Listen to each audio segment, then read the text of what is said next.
É unha maqueta que reproduce fielmente e a escala de 1,40 a Basílica do Santo Sepulcro de Xerusalén. Esta peza foi realizada nos talleres de carpintería do convento de San Salvador de Xerusalén baixo a dirección técnica de Fray Bartolomé de las Heras.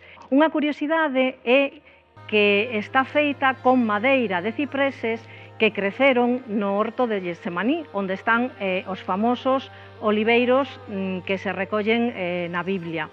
Ten unhas dimensións importantes, como podedes apreciar, en torno a 3 metros por 2 metros, o seu peso é de casi 500 kilos.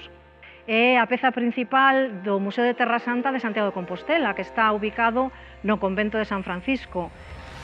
Esta maqueta tan detallada nos permite entender como é o edificio do Santo Sepulcro de Xerusalén, que é un edificio moi singular, seguramente un dos monumentos máis complexos que se conservan no mundo.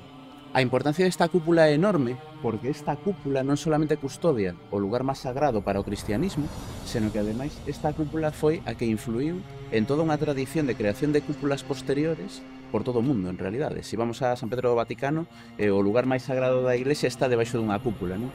En boa medida todo isto é unha versión do que se ve en Xerusalén, porque aínda que Xerusalén estaba moi lonxana para a maioría dos cristianos europeos, en realidad estaba moi próxima no que era a súa devoción, era o punto de referencia constante para a religión cristiana.